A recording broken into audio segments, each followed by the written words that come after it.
इस साल जब हम अपनी स्वाधीनता दिवस या फिर इंडिपेंडेंस डे की 75th 75वीं वर्षगांठ मना रहे हैं, तो हम देख रहे हैं कि हिंदू राष्ट्र पर बहस हो रही है, उस पर लोग बयान दे रहे हैं, चाहे वो राजनीतिक दल के हों या फिर गैर राजनीतिक दल के हों, उस पर चर्चा हो रही है। लोग कह रहे हैं कि हिंदू राष्ट्र कैसा होगा, उसकी कल्पना कैसी होगी, या फिर संविधान का क्या रोल होगा, या फिर उसमें जो माइनॉरिटीज़ हैं, अल्पसंख्यक जिसे हम कहते हैं, उनकी क्या भूमिका होगी। दूसरे कौन से देश हैं भारत के अलावा जहाँ पर जो रिलीजन बेस्ड हैं या फिर जहाँ पर धर्म एक सर्वोपरि है।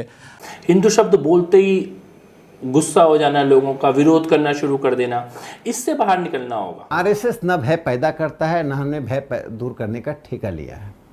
यदि इतिहास की पुस्तकों को सही किया जा रहा है, आक्रमणकारी को आक्रमणकारी कहा जा रहा है, यदि ज्ञान व्यापी का सर्वे किया जाए तो कैसे मुसलमान विरोधी होगा? क्या इतिहास को किसी धर्म के स्थापना के साथ रोक दिया जाए? हिंदुत्व की समझ के मुताबिक हिंदुस्तान के इतिहास में जो भी मुसलमानों का योगदान है उसको इरेज किया जाना है।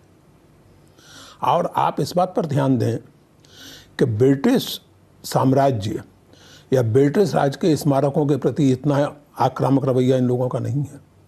जैसे मैंने आज तक नहीं सुना कि किसी हिंदुत्ववादी ने मांग की हो कि कलकत्ते के विक्टोरिया मेमोरियल का नाम बदला जाए। सुनने को मिलता है, बहुत सारे हिंदुत्ववादी हैं वो अपनी बात रखते हैं हमसे, चाहे वो ऑफ द रिकॉर्ड करते हो या ऑन रिकॉर्ड बात करते हैं, लेकिन वो हिंदू राष्ट्र की बात कर। अच्छा, लोग इसको समझने लगे हैं और अभी तो किताबें भी आने लगी हैं हिंदू राष्ट्र पे भी। हाल में ही पिछले 1-2 साल में 2-3 किताबें आ चुकी हैं।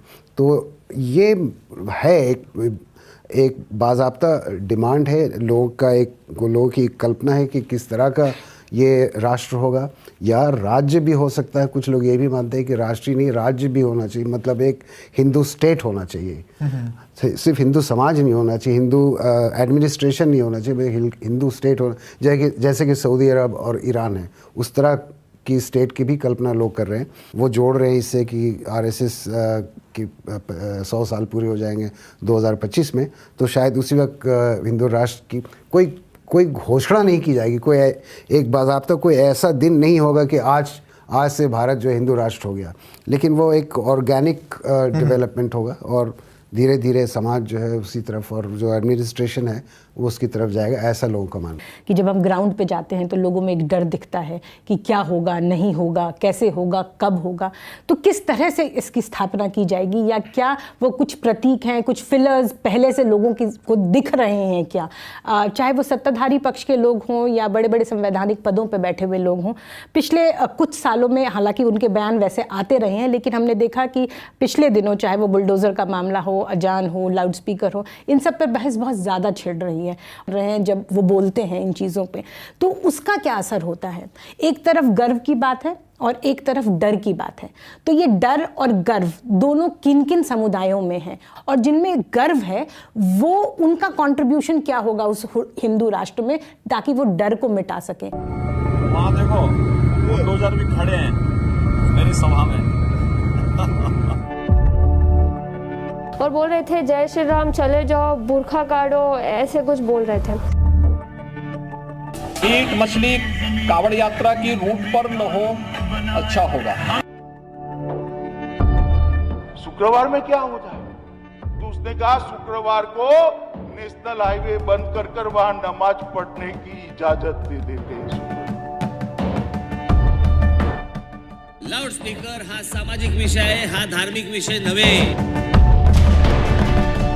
तो रोज एक मामला निकालना ना, या ये भी नहीं करना चाहिए, हमको झगड़ा क्यों बढ़ाना? परंतु हर मस्जिद में शिवलिंग क्यों? नवमी, हनुमान जयंती और हिंदू नववर्ष के मौके पर देश के कई कोनों से इस तरह की खबरें आईं कि हिंदू और मुसलमान समुदायों के बीच झड़पें हुई, वायलेंस हुआ। दिल्ली के जहांगीरपुरी में हुआ, खरगोन में हुआ, करौली में हुआ, रुड़की में हुआ, और भी कई जगह हुआ। तो उन सब में एक जो कॉमन जो एक तार जुड़ता नज़र आया इन सभी घटनाओं में, वो ये था कि जब प्रोसेशंस निकाले जा रहे थे या हिंदुओं के धार्मिक जुलूस निकल रहे थे, उनमें जिस तरह के गाने बज रहे, कौन से गाने हैं, कौन इन्हें बना रहा है, किस तरह के लोग इन गानों को बनाने के कारोबार में शामिल हैं, उनकी क्या सोच है।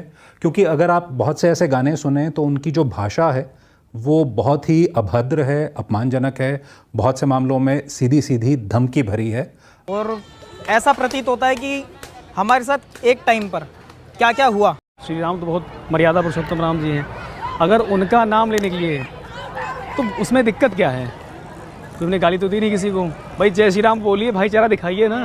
उड़ा चेतक पवन गति से किया दमन मुगल जाति को। ये एक तरह से संगीत का मिसयूज है जो आज नहीं, जैसे मैं पहले बता रहा था, बहुत सालों से हो रहा है। नाम यहाँ इस्लाम कहाँ से आया था, है सरकार। इसको फिर से लीजिए।